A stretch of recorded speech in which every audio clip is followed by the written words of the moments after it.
made more money in my first 2 months at Cellular One than I was going to make in a year at Pfizer. The banks were projecting that only 7% of the population would ever be able to afford a cell phone. We sent a fax to Craig McCaw, and the whole page was blank except for in the very middle we wrote, "What's next?" Almost everybody reported to me had stock over $1 million.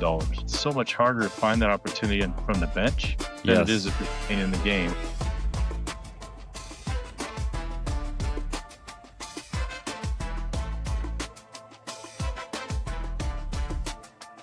So it's been fun. It's been really fun just talking through people's stories. And you're one of those people where I was like, Clark's got some awesome stories. And I've burned his ear off questioning him before a million times about the different businesses that he's in and whatnot. And so I thought it just might be fun to kind of relive that, but also hear a little bit more of your stories. Because as I was doing some research on you, I was like, dang, there's actually a lot more than I knew with Clark, You've done a lot of businesses and primarily in the telecommunications space. In college, you started at what? You came out of college at a company called Cellular One? Yeah, but it was kind of funny that, when I was in college and the big job was to get a pharmaceutical company job because they gave you a free car and expense report. So Pfizer actually hired me and gave me an offer letter. I'd go down to accept the job, and they said, "You're Clark Peterson?" I'm like, "Yeah." And they're like, "Well, we got a problem here," because they had me working in Huntington Park, California, which they thought maybe wasn't a good mix. It's right next to Compton or something. They thought, maybe you're not, you're not gonna survive as well down there. And so we'll get you another location in 6 months from now. And I'm like, okay, that's great. Well, during that 6 months, Cellular One started. They started in 1987, but in 1988 when I graduated, they started interviewing. And I had kind of paid my way through college with a window tinting business. And when I started, I didn't have enough money to have a shop or anything. But I found out there was this new thing called a cell phone that came out in '87. That was a big bag phone. You have a shoulder strap and a bag and an antenna and a little mobile phone that popped out with a cord on it. And I found out that if you had a cell phone, it counted as a business line. And you had to have a business line to get a yellow page ad. But so I thought, okay, so I can get a big old yellow page ad, look like a really meaningful big company. And so I took out like the biggest window tinting ad in the yellow pages back then. Had no office, just had a cell phone, and then I targeted all of the car dealerships, because I learned they were having to have drivers take their cars to these shops, get the windows tinted on these Dodge Caravans or whatever, and drive it back. So I had this cell phone, ended up having like 3 of them with these workers I hired, and we ended up doing all the car dealerships and tinting all the windows using these cell phones with a big old yellow page ad. So were you mobile then? Were you going to the car dealerships? Exactly, yeah. Nice. And that saved me having a shop, and they loved it because they didn't have to drive their cars around and pick them up. And I had a yellow page ad because I had a cell phone. So I go to the Cellular One interview with my cell phone on because I was working, and they're like, "You've used a cell phone?"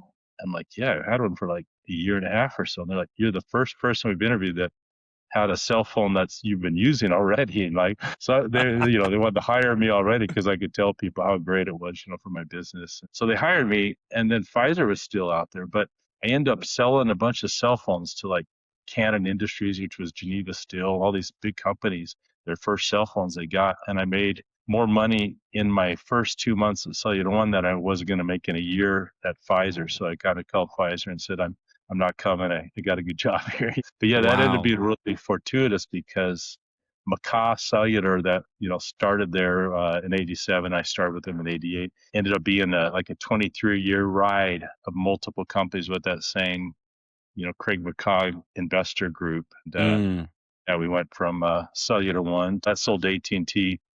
That became AT&T Wireless. And that was like a year at AT&T. We were all going crazy. So we sent a fax because there was no email. We sent a fax to Craig McCaw, and the whole page was blank except for in the very middle we typed "What's next?" because we were all kind of going crazy in this big corporate entity, and we wanted to do something, build something again. And so people don't know, but then that's kind of tied into the next 2 companies we started were Nextlink and Nextel. And Nextlink was a fiber optic company, communications over optics. It was CLAC they were called, and then Nextel was a business cell phone company. But yeah, Nextlink ended up becoming XO Communications, still out there. Carl Icahn owns it. It went public, and then and AT&T Wireless obviously went public with that, and then Nextel, and we ended up taking that public, and then It was that ended acquired up by being Sprint, right? to Sprint. Yeah, and it was a nice deal there too. So we kind of learned that build it up, take it public, and then sell it, and you get a kind of double header there. Opportunities. Yeah. So, okay, there's a lot in there. First of all, how much did one of these bag phones cost? And like, how much did it cost to service it? It was interesting because you'd pay about $3,000 for the bag phone, but you'd pay 75 cents a minute for the airtime. And so people don't know either. Cellular One got most of their financing from Michael Milken junk bonds because the banks were projecting that only 7% of the population would ever be able to afford a cell phone. So they just didn't, they wouldn't loan money to us because they just didn't think it was going to be a very big, TAM there, right? A total addressable market. And so we had to get our money however we could get it to build that company up. So McCaw and his group, were great financiers and raised the money to create what was really the nation's first nationwide cellular service. So what was your role in all of these ventures? I mean, there's a lot right after another, it seems. So yeah, I moved pretty quick. And so starting off at Cellular One, I was a sales rep in the Provo office there on like Riverside Parkway or something on University Parkway. Was sales rep down there, but I did really well as a sales rep. And kind of one of my dad's mantras was, the harder you work, the luckier you get. I kept getting luckier the harder I worked, and kind of got moved into a position where I was over all of the ancillary services there at Cellular One. So besides just the cell phone making money, we started to launch all these other products like voicemail, and they had pagers back then. These things that tied to your pagers, to notify you of voicemails, and a lot of other revenue enhancements because they were looking to drive more revenue, right? And that worked really well. So then they put me in charge with a group called McCaw Cellular Development. So we had a group that went around to all the markets nationwide to help them figure out how to drive more revenue through these other services, some pricing models, some ancillary services, how to drive your revenue per sub up higher. So because of that got me national exposure. And then when Cellular One got bought by AT&T, then that was when I actually, even though we helped with Nextel, I went over and started with Nextlink that same year, and that was the first year of Nextlink, and we built that up 3 years. Took it public after 3 years, had a really successful IPO, and I remember, my employees, everybody got stock at like 75 cents a share. It went through multiple splits, and which ended up being equal to, I think the high was like $63 a share, after multiple splits. Whoa.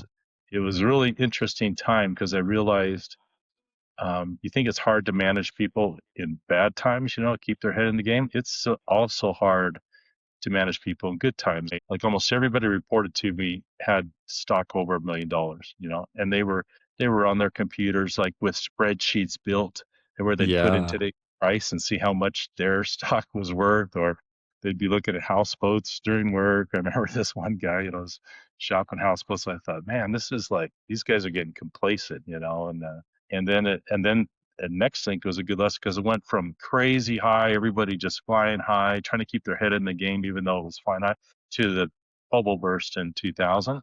And Nextlink went through bankruptcy. And so it was an interesting lesson. Those that buy houseboats probably ended up being better off than those that didn't because their stock went to nothing. Not that I'd advise that. It's probably good to, sell as you go. Some take some off the table there because you just never know. But it was interesting. Like, what was the total? Do you remember the total valuation that Nextlink got to before that bubble burst? And like, how are they valuing these companies? What were the multiples? Well, it was kind of crazy back then, going up to 2000.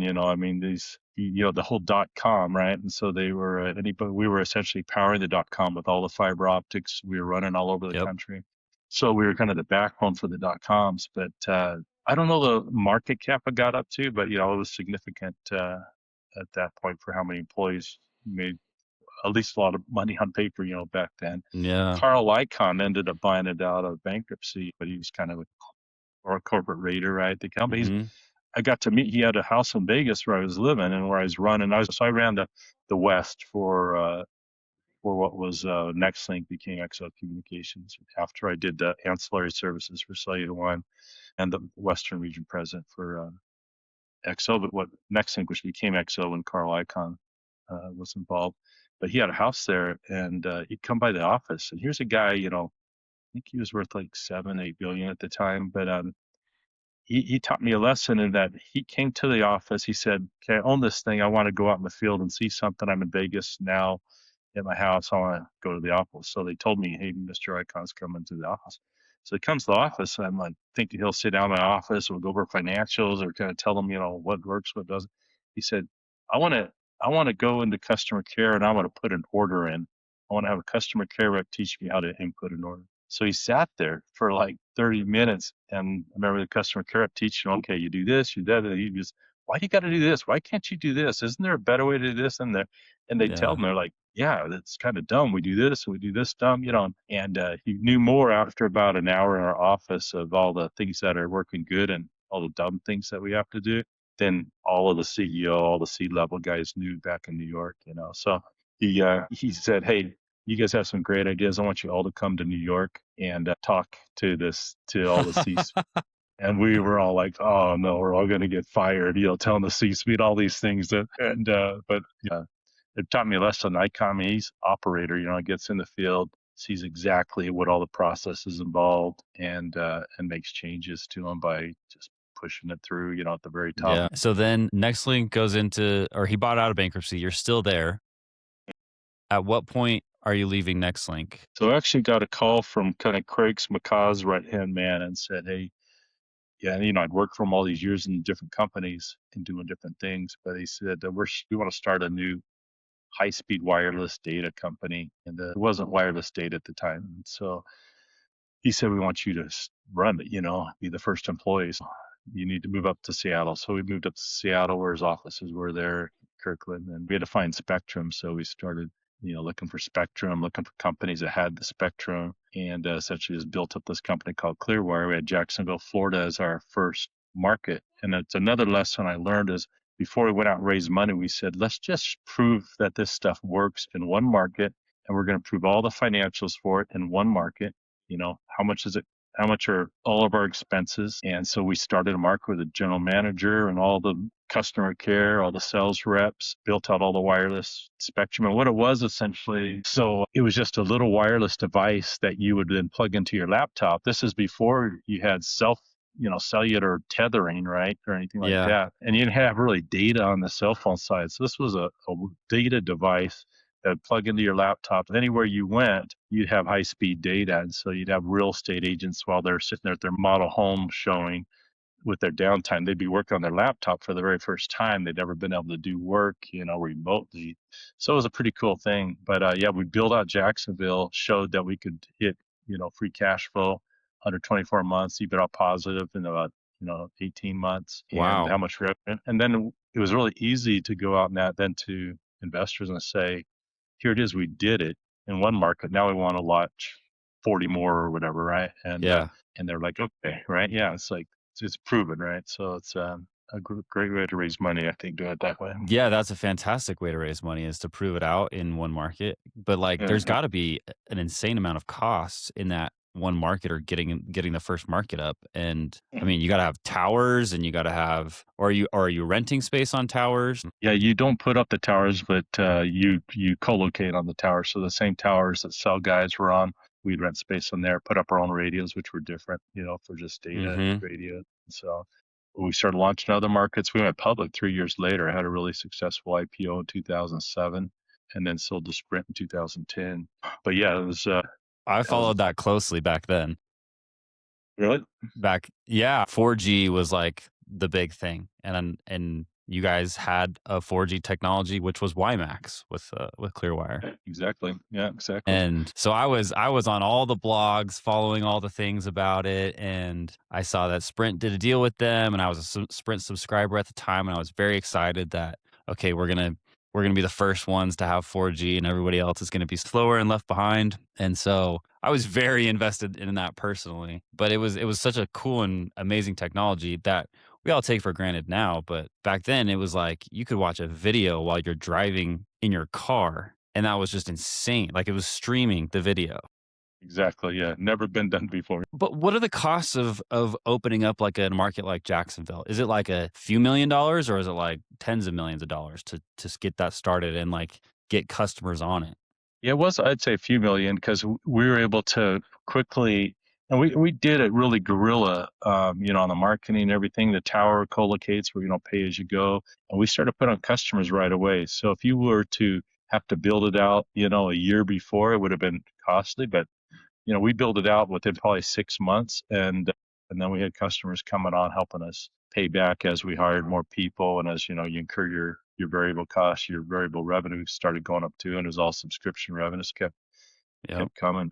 I remember on the marketing though, I was trying to figure out how do we get in front of like all the business people who are running all these businesses, and just popped in my head is like the dry cleaners, like these guys all back then, people wearing like shirt ties to work. Yeah. They're like, you guys are all dry cleaning. I went to the dry cleaners. I said, what if we paid for all your dry cleaning bags? Would you let us put advertising on your dry cleaning bags in exchange for us buying them all? And they're like, sure. So we had those bags that said, wires are for hangers, not internet access or something, or not internet connections, Yeah. because we were wireless, right? And then it's like ClearWire wireless internet or whatever. It was it was just not, I think it cost us hardly anything to buy those bags and print them with our advertising, and those guys loved it, and we were on everybody's clothes that was getting That's a genius. the regular. So. What a smart hack. That's awesome.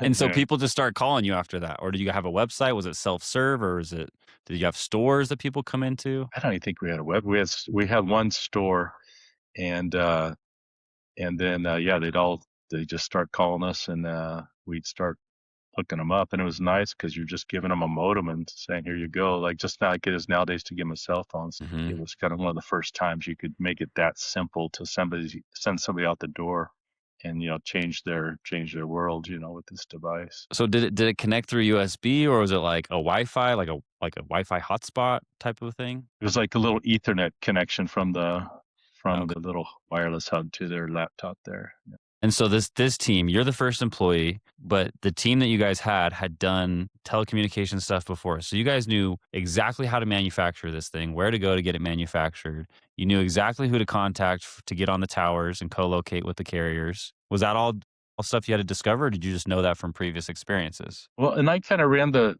business side and the sales, the marketing, all the, just taking this thing to market, all the employees. But Craig McCaw, who was again, that first guy who I was in with Cellular One, he has some really smart people from like chief scientist guys, right? So he brought in some really good technical people. My first hire that I did was our CTO, which was John Saw. But John Saw ended up being, our CTO. Then Sprint, when Sprint acquired ClearWire later, he became the CTO there, and now he's the CTO of T-Mobile. It was a great team from both the technical standpoint and the go-to-market standpoint. There did good, and it was had a successful IPO and then a successful exit there to Sprint. Okay, so it was only 3 years until you IPO'd. That's fast. In like today's world, that doesn't happen. I know, and then 3 more years just to sell to Sprint. Yeah, it was fast. We just Why launched the was that? market. Is that to raise more money? Is that to have the investors cash out because they're just like, "This thing's cranking"? What's the reasoning to get to public offering that I fast? think all these things, they were new technologies, kind of like AI is now, and you have a window of time where you have to really kind of go big or you get wiped out. And so it was kind of go out there, raise money, do IPOs, whatever. And then there's windows of time you feel like you can have a successful IPO, and there's windows of time you feel like you can have a successful exit. And you Mhm. really, as much as building a business, I think is spotting those windows that you have, because great businesses can get wiped out in bad times, right? And Yeah, absolutely. really have to kind of watch that too. At what point did you leave ClearWire to go to Telesphere? Telesphere was a cloud communications company. So it was about the time when ClearWire was public. And by the way, just I love building things much more than I love maintaining things. I'm really not ever stayed with a company after it became a really big public Sure. company or anything. That's kind of when we've always, those of us that are part of the building some of these things, we kind of left, But Yeah. so about that same time at ClearWire, Craig again said, "Hey, we'd like to do something in cloud communications, and if you find something, we give you some money to get things going." Craig had a fund called Raleigh Capital. It's one of his right hand man, who's like one of the best guys I've ever worked with, a guy named Dennis. But he helped get us going with Telesphere, and Telesphere was right in the very beginning again of a new industry where we were allowed to provide communications from the cloud, and some regulatory things allowed us to be more competitive. Now we could offer this service in the cloud, but it was back before cloud was cool, right? Because we were going around saying, "Hey, you don't need that big box in your closet to run all the phones in your business office, because all these phones home run back to this big the intelligence of the phone was in the closet." We said we've kind of built that in the cloud now. We built this whole PBX in the cloud. So all the intelligence of your phone system now is just in the cloud, and just through an interconnect connection, I can make all your phones work. Right. So we had to convince people that they could trust the cloud. Got the website cloudcommunications.com with some people that we were with. I started this group called the Cloud Communications Alliance that today's the largest alliance of cloud communications company. I'm still chairman of that. But it was because we were all just a bunch of little companies doing this new cloud thing. Now the members of the cloud communications or Zoom and Cisco, all these big companies. But when we started it, we were just a bunch of little guys trying to convince the world that the cloud could be trusted for communications. So yeah, we went up there and started selling businesses their phone service from the cloud instead of from their PBX, and that grew pretty quick too. So, we grew Telesphere over, I don't know, that was maybe 6 years or so. But then we had a lot of suitors wanting to get into the cloud business who weren't in the cloud business, and one that was in the cloud business who I didn't expect to be our buyer, but Vonage, who had been doing cloud residential service, came to us and said, "Hey, residential is kind of getting replaced by cell phones. We need to get into cloud business services." So we talked to them. We ended up selling to Vonage, had a really nice exit with Vonage. And then I learned another lesson in that, as nice as that was, they bought us out all cashed out all the shareholders. And that was like, "Hey, this is great." I realized, then they said, "But we want you to be president of Vonage Business and drive this whole new cloud business side that we've been doing, the residential side, and, help us build this thing up." So we went from nothing essentially at the beginning. They had no agents to sell their services, nothing. So had to build everything there from scratch. But we had money to run with. The residential side had been real profitable and was spinning off a lot of cash. So we used that cash to pivot and start this whole business side. And by doing that, we built up a business side that I think when I left, we were about like a little over 800 million in revenue, and sold, I think, 2022 to Ericsson for 6.2 billion. It was a really successful exit. Yeah, there's a lot to unpack in the Telesphere story, and that's the one I know the best. That's when I first met you, back in those days. And I remember going to the office just absolutely drooling, like, this is exactly what I want to do. This is so cool. Why was it based in Arizona? Because there was a little company that we acquired there who had started kind of rudimentary, kind of a beginnings of a cloud communications company. And I'm trying to remember if their name was Telesphere, if we got the name, or if we created it. Their main name may have been Telesphere. I can't remember, but we bought them essentially. But in hindsight, there were so many issues trying to turn that into a really good cloud company that it might have been easier to just start from scratch than buying that one, which was probably another lesson. We bought them. We didn't know what we didn't know, and bought them thinking everything was great, and had a lot of Yeah. issues, a lot of hair on. So, but after we got it cleaned up, as being there, it was fun, building the culture, driving it hard, and had a great team.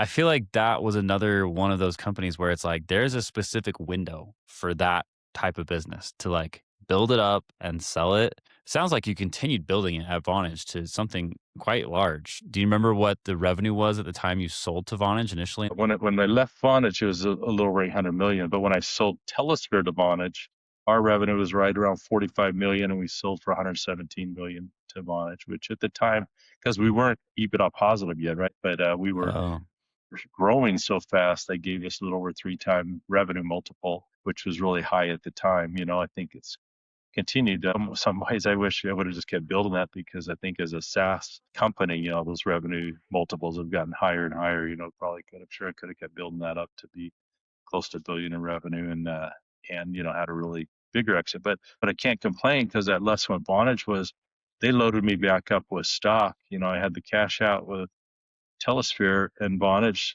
incentivized me to help build that, and that actually ended up being a bigger exit for me than the original Telesphere exit. So you realize, hey, if you sell to a good company and they've got a good story and a good team to take the new kind of product somewhere, then it can be a really nice second hit.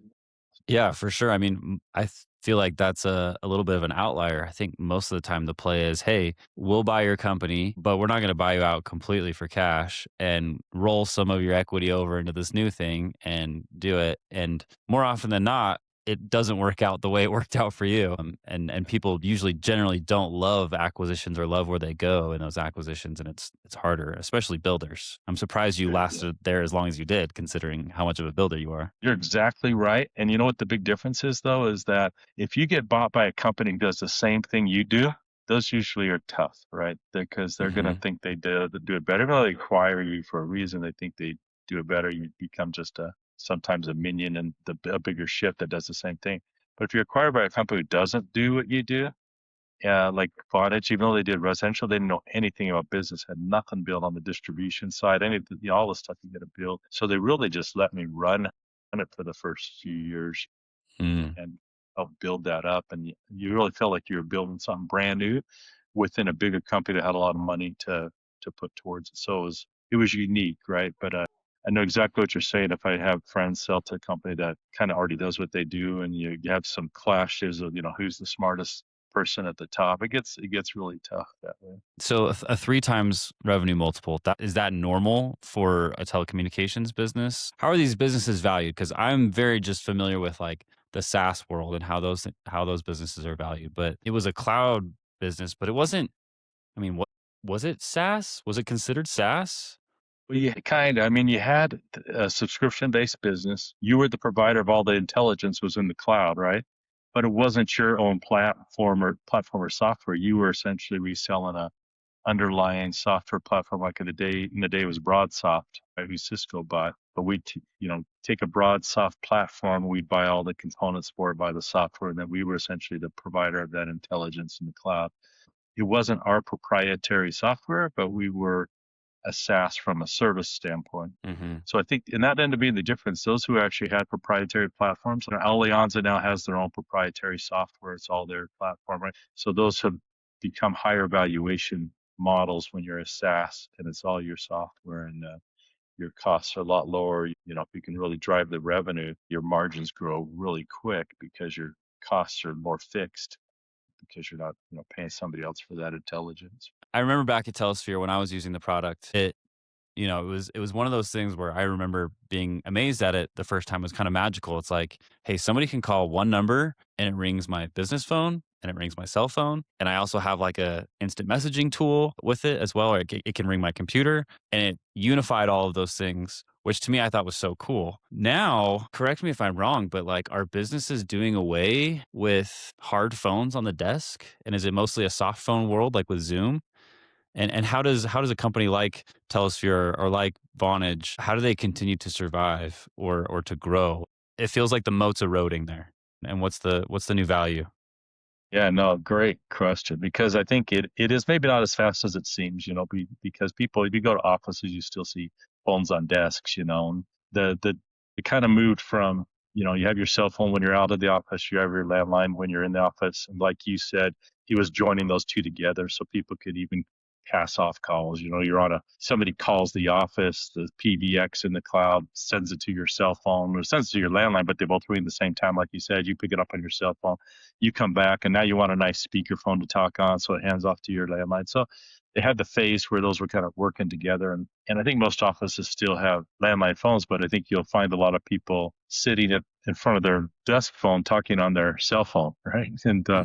And so I think it is a time they have to pivot. And I think the pivot is, and a lot of people don't realize this yet, it's all the AI agent side, right? So you think about It's kind of give you, this hasn't happened yet. It's just starting to happen. But communication companies have had all this content of, Nate Tingy streaming through their platform. Your meetings are streaming through their platform. Your emails are streaming through your platform. Your calls are streaming through. Your messaging is streaming through. All this content's going through their platforms, and it's just flowed through, and they've never done anything with it. Well, And now by that, when you say their platforms, are we talking like the ISPs here? service providers, more of the communication service providers, right? So the guys, Okay. like an Allianzo or like Vonage, right, who they're providing your meeting software, or Microsoft, right? A lot of everybody's using Okay. Office 365, but they're providing your meeting software, your messaging, your phone Okay. calls, your meeting, everything. So all that content's flowing through their platform, right? One way or another. And now they're going to want to come to you and say, you know what? If you just click on these buttons and give me access to this one and this one and this one and this one, the more you give me access to, the more I can create an AI agent for you that's extremely powerful, that knows every meeting you were in, every assignment you've ever had. It knows if you want to give me access to your texts, it knows all, that your wife told you to pick up groceries on your way home, So I can create a personal assistant for you or an AI agent for you that will remember more than you'll ever remember and will have access to more data than you'll ever remember. But it's your data, and I can keep it secure, and I can create for you a Hmm. helpmate or a companion that'll be smarter to advise you than anybody will ever be. So that's kind of where Interesting. it's going. A lot of security issues with, am I going to Yeah. trust these guys to let them kind of tap into that content that I have gone through their platform to make me this powerful agent. So I think it'll take some time and a lot of things to kind of negotiate to where people start to feel like this agent's so powerful and useful to me. Yeah, I'm going to give it one more thing to start to, chew on here as far as content. That's interesting. I would never thought about it going through that layer before, because like obviously context is the most important thing for AI for it to be super helpful. And I never thought about all the things that the service provider would look at. It almost makes me nervous, right? It's like, man, okay, all the text going through, all the emails. It's like, man, I almost as a human want those things segmented. Like, these are my personal texts and this is my work stuff. And so I would want to fine tune it a bit. I always thought, and I mean, it's still to be determined if the AI agents are coming on the application layer or if they're going that layer below to kind of that network communications layer, which will be an interesting thing to see play out. Exactly. And that's why I said it's not out there yet, because I think people's first take is defensive, right? It's like, wow, do they listen to it now? Do they, this is my, Oh, I mean, this is- they know about it now for sure. I think most of it, they don't do any image streams through other than I don't know about Alexa or all these things, but most of that stuff's just flying through the platform, the network over these connections. They have ways that if they had permission, that they know how they could harness it, put it into AI engines to really crunch it and spit out something meaningful on the other end for an AI agent to advise you. A lot has to be worked out for that to be, palatable. Yeah. So you've sold Telesphere, you're at Vonage, you're building this thing up. What was the playbook at Vonage compared to at Telesphere? Yeah, no, it was, I mean, we had a lot of money to work with from that residential positive EBITDA money. So it was big, a lot more inorganic, right? About half of our growth to get to that 800 million or so when I was there was organic, but half was inorganic. So we were doing a lot of acquisitions. So while we're running the business, we're also meeting with kind of smaller cloud companies that we thought were doing a good job in geographical areas we wanted. So kind of half the strategy was finding these guys, buying them, rolling them in, trying to, get everything integrated and working together, which was its own, a business challenge to get true integration. These guys who were kind of king of their own business in the past or queen of their own business, they're now, part of this bigger ship, and how having them feel like they're in a good place. Because like to our earlier discussion, that usually doesn't work. And I was really determined to Yeah. figure out a way we can grow and acquire companies and they all feel like they're happy about it. Were there a lot of these companies out there to acquire? Was the market super fragmented and you just start rolling these up? There were a lot, but a lot of them were really small that wouldn't have moved the needle much. So we were focused more on the ones that were doing, maybe, 50, well, I'd say maybe 25 to probably the biggest we bought was 100 million in revenue. We were, we didn't, it was too much work to buy somebody at 10 million in revenue, and trying to integrate them when you could Hmm. almost in the same brain damage integrating somebody who's 50 million. And did you say at Telesphere you were using? You said BroadSoft. BroadSoft had like this intelligence layer, or was Telesphere the intelligence layer? I guess what I'm asking is, on these $10 million revenue companies, did they have their own intelligence layer, or are they kind of resellers on top of somebody else's intelligence layer? Oh, another great question, because back then nobody really had built their own software. The BroadSoft was the first one to do it, and they had one competitor. I can't remember the name, but then they bought that competitor. So they were really the only game in town as far as that intelligent layer to provide, make your phones do stuff on the desk out of the cloud, right? So the acquisitions we were doing they were other BroadSoft users, right? So it'd be easy to then, their customers had all the same feature set as ours, and so that helped the roll up a lot. There was some people out there doing Astrospace. In fact, one here in Utah who did start off Astrospace was Wheat, and it was a little bit harder to get those guys to kind of fit in with these other ones. But Wheat, because they had a proprietary platform, ended up doing really well, right? They went public on their own and focused on the dental vertical. So that's an example of a company who kind of stuck with that, build it Mm. ourselves, proprietary part, and grow big that way versus consolidation like we did. So why didn't BroadSoft just vertically integrate and do the whole thing? Why did they allow companies to use their stuff and go capture market share?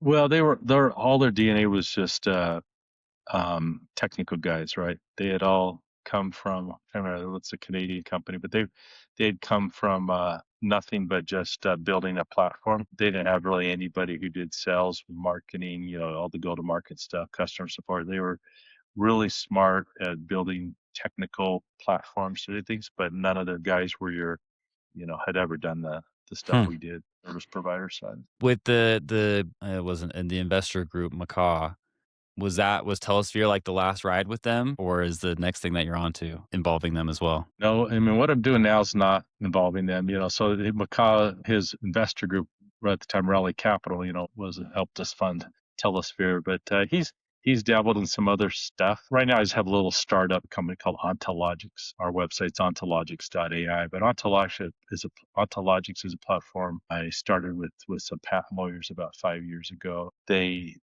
created software that started off really kind of machine learning at first, and now it's full AI type of software that analyzes all the patents worldwide. It does it every single day. So it looks at every patent worldwide, and it kind of gives them all grades on different things every day. What's your innovation level right now versus your competitor's innovation level of this patent or your whole portfolio and whole? How defensible are your patents? What's your most valuable patent? Is anybody infringing on your patent? Can necessarily tell you, like somebody we're working with right now is like, I'm worried. I'm thinking somebody might be infringing on this, and we're like, well, let's run it through.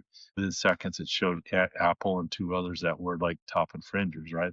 And then they Mhm. say, why is it infringing? Shows them all the reasons why, so then they can decide whether they really want to push that or not legally, right? But shows them all their fees associated with their patents and which ones are your weakest patents that are probably overlapping anyway. You probably should stop paying for those every year on your maintenance fees because it's a waste, and so Mhm. just anybody who has IP or patents, it helps them really know where all their value is. And then it also, we're able to predict where emerging technologies are coming in out by industry because I see everybody's patents coming in. I dive into all those and look at all the technical areas down to this finite CPC codes they're called. And then I crunch all that data in an AI model where I say, this is where kind of the next hot spot is in this industry because I can see what's Mm. going on the patent side, which when you think about people's most valuable technology and ideas are going to be patented, right? So patents are a wealth of knowledge if you know how to harness it. And So I'm in the world of software, and Mhm. patents are not really something we do. It's very much like patents are things that take time, and it's going to be really hard to defend it, or it's going to take time and money to defend it if you have a patent, because everyone's just building software so quickly. Are we alone in that thought, or are patents more for hardware and other things like that? Is it, or is it just as much for software. I think to your point, like what's happening now, I mean, you've seen what's happened with the devaluation of a lot of software companies from the big guys, right? I mean, that's what's hurt Microsoft. These guys are saying, AI is going to just be able to create this stuff. I don't think it's going to be that easy. And I think the software guys are going to harness AI to just, do it even better. But the market has devalued a lot of big software companies because they think AI will threaten them. So it becomes to a degree more important that you have some secret sauce, right? That you have something that is unique, some barriers to entry, so that from a valuation standpoint, when you look to buy, sell, raise money, you have a defendable area there that, here's why nobody can just do this with AI is because I own the patent to it or have this, secret sauce. So right now we're seeing more activity because people are trying to defend their software and kind of have their part cut out that's unique and create patents around that part to make it protected. How long do patents last? How long are they good for? 20 years. 20 years. That's it. They expire after 20 years unless you want to, usually out by then people have something that's still valid and really a good technology after 20 years, which is rare probably too. That's fascinating. How long you've been doing that business? So software about 5 years. We're just right at the point now, this since last year, going to market and putting on the first customers and and creating a whole AI interface now. But none of it uses Chat GPT or public AI, none of it. It all just is using proprietary AI models to get to our data that we've crunched in our way that these patent lawyers have come up with that you couldn't do. You run any of our stuff with Chat GPT, you get invalid answers, but it's an AI interface and AI algorithms, but doesn't use public AI answers. So how large is this company and what's the end goal with it? That's right where we're at now. So we just started building it, starting going to market. Now we're at that point that I think I've been at with every company. Although this time I don't have Craig McCaw giving me hundreds of millions of dollars to really drive it into a 3-year exit or something. Yeah. So now you have to think, do you, start hiring sales reps, start customers, or do you do all that and you go down that and you have a exit 5 years from now that's really nice and big? So that's kind of one of those dilemmas you have at this point of do you raise money and spend 5 years building, or do you do something quicker Yeah. and not do that? So if you did do the quick route, what would be your next steps? Would it be I'm going to be on these boards, that I'm going to be an investor, or is it I'm identifying the next opportunity always and I can't step away? How do you operate? Oh, that's a tough one because I think on the boards, it's give me the access to a lot. Usually I'm on these boards that I'm one of the few independent board members, meaning I'm someone from the industry who advises them how I want to think about running their business. I've always told people, it's important to be in the game to see the opportunities. Some people feel like I'm going to hang out here on the side and find this great opportunity. And I tell them it's so much harder to find that opportunity from the bench than it is Yes. if you're in the game, right? So just get in the game at some level with the area you like, and you'll start to see more opportunities than you will from the bench. That is so true. I mean, getting in any industry, you can start to see all kinds of opportunities and you start to network with people. Especially, I look at the telecommunications industry and I'm like, okay, if I were to go start a wireless telecommunications company, I don't even know where to start. I'd probably start with you. But but it's like the acquiring spectrum and trying to get on towers and stuff like that. It's like there's just so much there that is sequestered knowledge unless you're in the industry and you're seeing these opportunities and you kind of know how things work. Okay, let's say you didn't have Ontologics and you were looking to do something new besides investing, besides being on boards. Is there any area that you're like, man, there's some opportunities here and I would go do something here? It's definitely AI. I think when I look back at my career and I look at, Cellular One came out right when there was the opportunity for people. Cellular One came out right when there was the opportunity for there to be what was called a B licensed cellular provider. The Lex, the main phone companies, got the first cellular licenses. And they gave these B licenses to somebody. The Lex were all constrained to go in certain areas where they had the regional phone service. B license for the first time somebody could actually build a nationwide license or a nationwide cellular company. So we did, right? Nextlink, DLAC, first time you could ever provide competitive local exchange services against the incumbent local guides. First year they came out, we went out there, we did it, right? And the same wireless data is the first time wireless data was opportunity. Telesphere cloud had just come out, right? So in cloud, I see AI the same thing. Is really it's a a monumental shift, right? And as far as how things are going to be driven in the future. And the hardest part with AI is like it's happening so fast, and there's like so many facets of it too. It's like no matter where you jump in, there's like 100,000 people already doing it, kind of, at some Yeah. level it's similar, right? It's like, okay, where's that point? Where in the past everything took time and money, which was good. There were barriers to entry. Like, okay, we're going to be the largest cellular guy. Well, not too many guys. Not only one other guy had the licenses to even do it, and nobody had the money to do it, other than what we could drum up. So this is different. It's like it doesn't need a lot of money to start doing something on the AI side, and almost anything can be done with it. And people all over the world are doing it all at the same Hmm. time. So it's finding that niche of. But I think AI is the opportunity to just finding out where you could play that might be as unique. Let's go back to wireless service for a moment. Obviously, there's fiber in the ground all over now, and a lot of that dark fiber from the .com days is all now being used. But then you had services like ClearWire and others that are putting up towers and whatnot. And now Elon and even Jeff Bezos is working on this. They're putting up satellites, and we can get with Starlink, we can have internet basically anywhere in the world. And now phones can do that as well.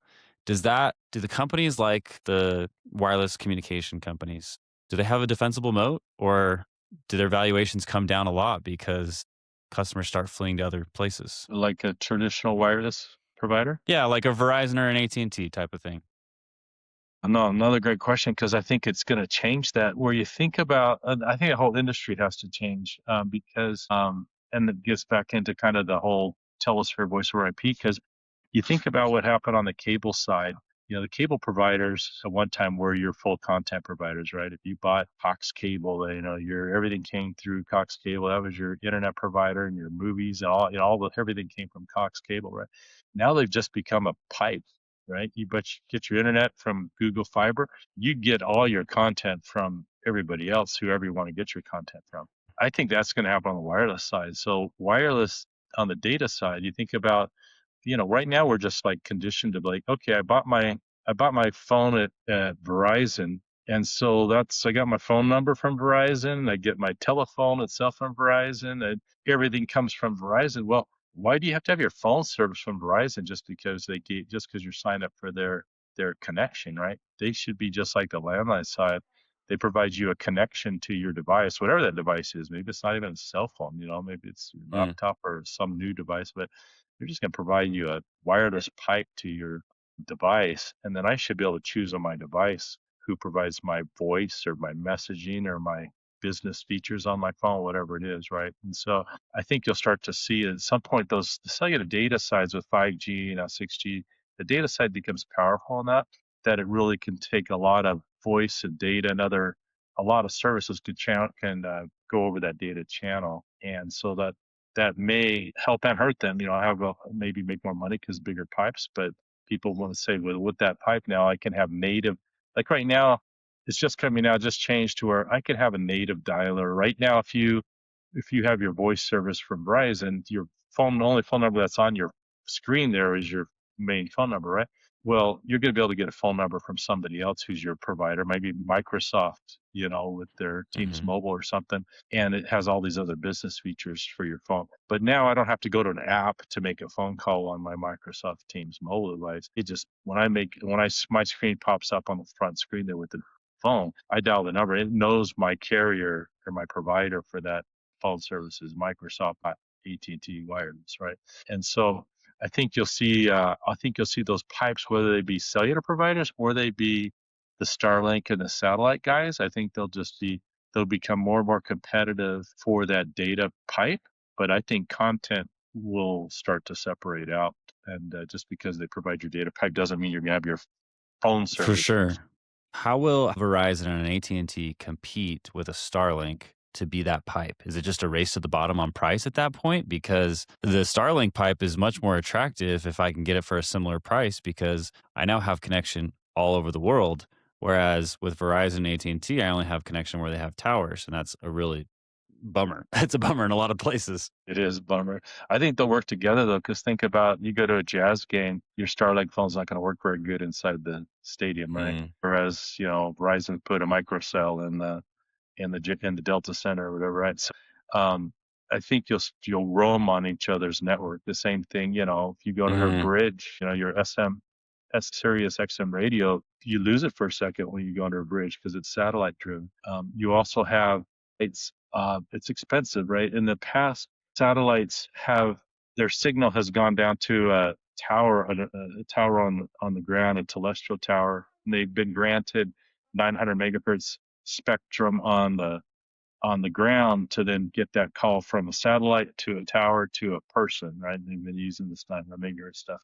It hasn't been in the past. Now it does, but in the past, what they call the satellite ears, right? The spread of the array wasn't big enough to really go straight from an antenna on a cell phone straight to the antenna. Now they can, but you're still constrained about with how many calls can go through that single satellite. And so that's why Mhm. you see all the activity was started going to LEO or low Earth orbit satellites, because you just couldn't talk to the old satellites that were up higher. Now you have enough LEO satellites where they're trying to get 9,000, I think was the latest number they got approval for, but we have 9,000 LEO satellites, it starts to become quite a mesh network that can start to take a lot of calls. And I think we'll first provide cellular service to everybody who couldn't get it before in a lot of rural areas and third world nations. Then it'll change. The next step it'll be our roaming network. We'll probably be on satellite most of the time while we're just driving around. But if we go in a building, we might switch back to a Mm. carrier that's more terrestrial based, right? I hadn't thought about the building aspect. That's a good point. Yeah, and it's tough in satellite, but with time they'll probably, who knows, they might buy the other guys out. I mean, Starlink might buy a ATT Wireless so they can take over all that terrestrial network and have all those holes filled, or vice versa, the other guys to I mean, fill if their that hole. happens, I would be very nervous to be one of the other guys. If one of those guys does a deal like that, they're all going to have to do it to compete. Yeah. If I wanted to go start buying towers, or what would be the process to do that? Like if I wanted to go put up a tower and start getting customers, is that like an easy thing, or are there like insane amounts of moats around that? No, it was for a while. It was an awesome business, right? Because there was all these dead spots in areas where it's like, okay, everybody knows this is a dead spot. Go build a tower on a hill there, and you're going to probably have 4 or 5 cellular carriers coming to you wanting to co-locate on it, and pay a decent amount. Nowadays, though, that you have to really, almost be an engineering company and an Mm. RF engineering company to really figure out, okay, here's a spot we know is really going to be in demand, because Yeah. the last thing you want to do is buy land and build a tower and it's like already covered from somebody else. Or to your point, does it all get covered by satellite and you'd be wasting money all of a sudden? They don't even need the tower guys. I don't know. There's like some small regional cell phone companies out there. And like they're not like what do you call them? They basically wholesale buy from the big carriers and they just resell it, right? There's one in Wyoming called like Union Wireless, and I think they run their own stuff. That they're not just reselling from the big guys. Why do they not get bought out? Is it because they're just not a large enough market for these big guys to care? Yeah, I mean, they don't want to deal with a lot of those markets, right? Some of those are just so hands-on and they're unique. Everybody knows Joe as the phone company, and Mm. that works great. The rural markets more touchy-feely, and you call the person who answers the customer care is your neighbor, right? It's like it's a whole different world. I think these big companies feel like they would just be hated. If they took over Interesting. one of those took over Shiloh, and people call in and the AI agent answers the call and tries to start helping them with the chat bot. Those guys will rebel. Those are nice lifestyle businesses. There's what's called wireless ISPs, WISPs, a lot of those towns. So you have Yeah. a local landline ISP, you have a wireless ISP in that area that are putting the little things on the people's roofs, saying, hey, you Yep. put this up, I'll give you $10 off a month to put it on your roof. It's not licensed spectrum, so it's a little bit dicey because if you get ghost interference, you can't do anything about it. You don't own the spectrum, you just Mm. hold it up, interferes with it. But those all make money, and they're all nice little businesses, but probably not like a big company doesn't like, why would I want that? What would I do with it? Right? They just don't know what to do with that, and they don't need to cover Shiloh for them to, have the national footprint is to have all the major MSAs in the country, and that one doesn't matter as much, to Interesting. their model. At least I wouldn't say matter, but for their model it doesn't fit.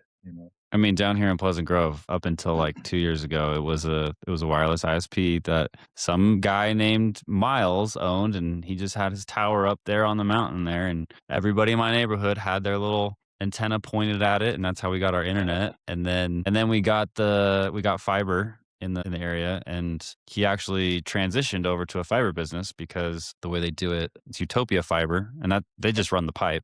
And then somebody else is the ISP on top of that. And so he just transitioned all of his customers over to that and ended up shutting down the tower. So you couldn't even do the wireless stuff, which I thought was interesting. But Well, smart he anyway, pivoted because it's hard to compete against Google Fiber. These guys doing fiber to the home.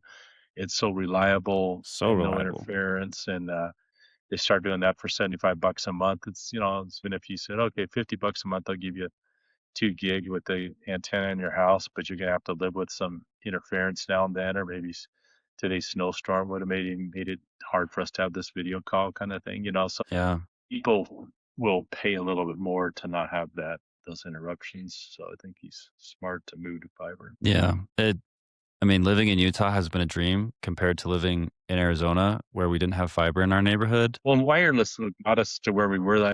When I was doing ClearWire and these cellular companies, they're like, well, can we really trust wireless as a communication company? At the time, the biggest long distance company in the world was MCI. So there was MCI, which I think got bought by Sprint. MCI was a huge long distance company, right? But I'd ask them, well, what's MCI stand for? And they would never know. I said, well, MCI stood for Microwave Communications Incorporated, because all MCI was wireless microwave, those big bowls between cities, and they'd be broadcasting high frequency microwave communications between all cities. But that was America's long distance network for years and years and years. So, and it was really clear because they owned the spectrum. There was nothing in between those things to block it, and it was really clear. So wireless, when done right, could be really powerful. Fiber optics did kind of change the game. Where I remember Nextlink holding up one single strand. We'd have 188 of these strands in a bundle, but one strand hold 256,000 calls simultaneously on a single strand of fiber. And so Incredible. the power of that versus what was happening before on wireless was quite a remarkable evolution. Well, I guess it's wireless. Probably we think about it the other way, where everything was wired and now it's going to wireless. But wireless probably was the thing that got us to a lot of wired connections. Like Yeah. to have fiber in some remote town, no one's laying fiber all the way down there from the big city. Like Yeah. you got to start with like your wireless, that the MCI stuff, right? Where you start with that, and then over time, as you get more customers, then it makes more economic sense to start laying is down all the way to that town. Is that Exactly. how it Yeah. was? Exactly. Yeah. Get your cash flow, and then all of a sudden your main backbone was fiber, and then that backbone went out to certain areas, neighborhoods, and that went to the houses, right? What's the biggest piece of advice where you're like, I've gone back to this piece of advice time and time again over the course of my career? I think it really is what my dad said: harder you work, the luckier you get. But you work hard and you're honest in everything you do. You don't realize how rare that is in the business world. Probably more so out of Utah than most places. And that is just to find good, hardworking, ethical people who are smart, work smart, and get along with other people is more unique than we realize as you go out in the world. And so, just do that well, and you'll stand out. I love that. Clark, this has been so much fun. Thank you for doing this. Yeah, it was a blast. All right, I'll let you go. All right, great seeing you. Thanks, Nate.